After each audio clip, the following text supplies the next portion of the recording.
Now, Madam President, I just listened to the Republican leader, and there was a glaring omission in his speech.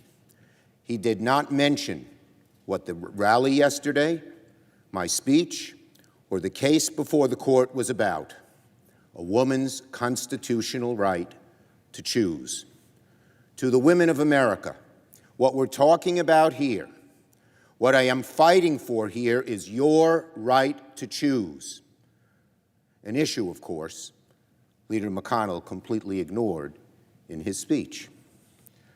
I feel so passionately about this issue, and I feel so deeply the anger of women all across America about Senate Republicans in the courts working hand in glove to take down Roe v. Wade.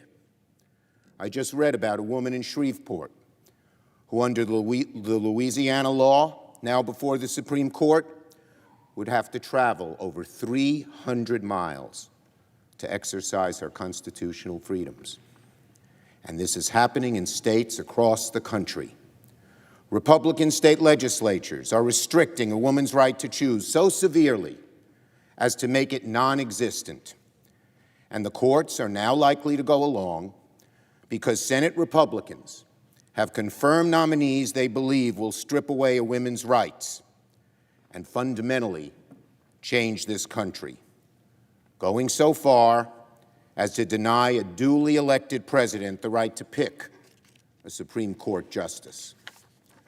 Republicans are afraid here in the Senate to confront this issue directly, so they try to accomplish through the courts what they'd never accomplish in the court of public opinion, and they leave women out in the cold. So yes, I am angry.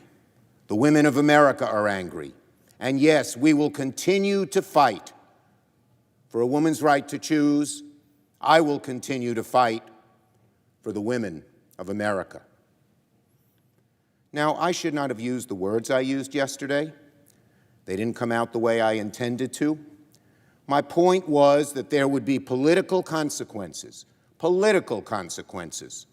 for President Trump and Senate Republicans if the Supreme Court, with the newly confirmed justices, stripped away a woman's right to choose. Of course, I didn't intend to suggest anything other than political and public opinion consequences for the Supreme Court, and it is a gross distortion to imply otherwise. I'm from Brooklyn. We speak in strong language. I shouldn't have used the words I did, but in no way was I making a threat. I never would do such a thing. And Leader McConnell knows that. And Republicans who are busy manufacturing outrage over these comments know that too.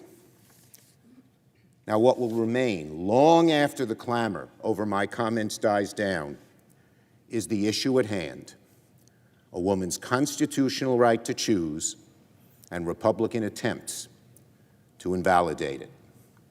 The fact that my Republican colleagues have worked systematically over the course of decades to install the judicial infrastructure to take down Roe v. Wade and do very real damage to the country and to the American way of life.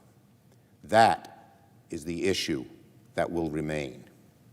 And I owe an obligation to the women of America to fight for their constitutional rights. I yield the floor.